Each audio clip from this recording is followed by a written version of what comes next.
What I'm trying to show here is that due to extensive amount of time, realistically not needed for that paper, I postponed it and postponed it and postponed it until I simply needed to do it. And that is a perfect example of Parkinson's law, which states that work expands to fill the time available for its completion. In simple terms, the more time you have, the more time the work will take. Basically, if you're given 30 minutes to finish a task, let it be cleaning your room, you will clean it in 30 minutes. If you're given an hour to do so, you will do it in an hour. And if you're given a whole day to do it, you will clean it in a day. And so on and so on.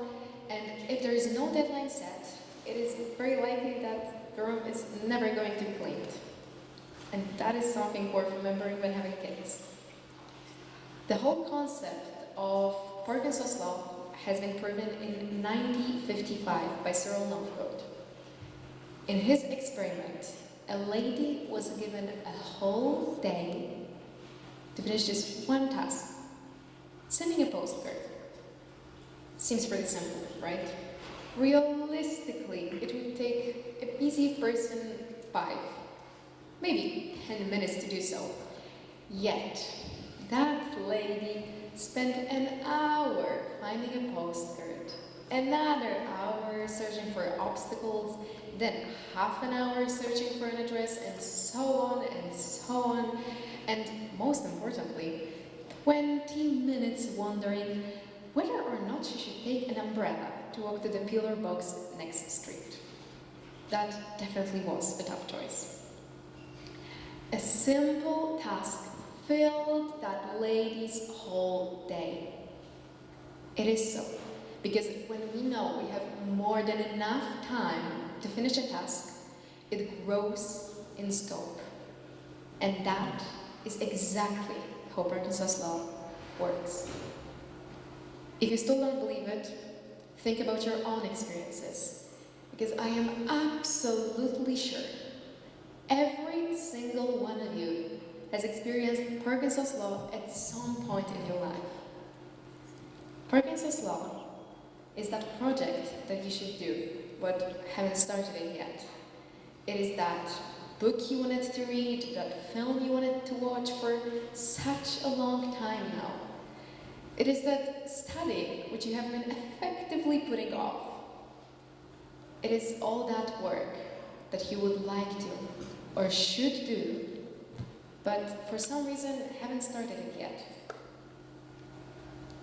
The first takeaway from all that is that human beings simply need deadlines. You may want to argue with me on that, but I wouldn't write that geography paper at all if not the deadline. Deadlines simply indicate that something needs to be done. Therefore, lack of deadline means lack of priority. And who would spend their time doing something unnecessary? Definitely not me. So, in order to complete a task, you need to set the deadline, and that deadline needs to be realistic. Don't give yourself more time than you need, because this way you will leave yourself a space for procrastinating whatever it is that you need to do. You have to find this optimal point where you put the most effort in the shortest time possible. That basically means giving yourself no more time than needed. When having too much time, you will tend to waste it. And with too little, your work will simply be inefficient and you will set yourself up for failure. Next thing, prioritizing. The day only has 24 hours, which means you will never, ever be able to do everything you would like to do. And you don't need to. Think about your goals. Think about what you would like to achieve, about what's important to you. Now, everything that will help you meet these goals are your priorities. Things that you want to do no matter what. Things that you are to focus on. And after you have finished these, you can focus on lower priority tasks. Understanding this is a key to saving just so much time and energy that you would normally spend on things that aren't as urgent and important. And that is a whole cheat code for using Parkinson's law for your advantage. 3 things that will set you free. Set the deadlines, make them realistic, and prioritize. This is how you overcome Parkinson's law. Now, just to follow it all up with a few techniques to time manage better in day-to-day life. I have these 2 favorite ones that help me in increasing my productivity every single day. The first one, do the worst thing first. Mark Twain once said, "Eat a live frog first thing in the morning and nothing worse will happen to you throughout the day."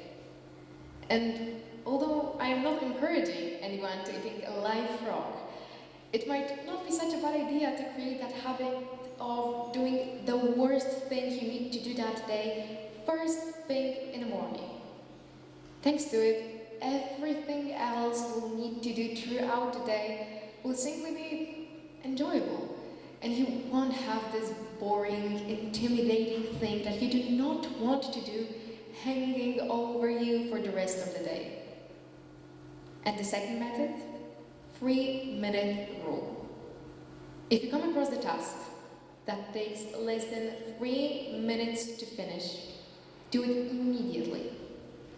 Imagine not thinking about that email that you should send for the past few days, but simply sending it. Sent, done, forgotten, another thing off your checklist.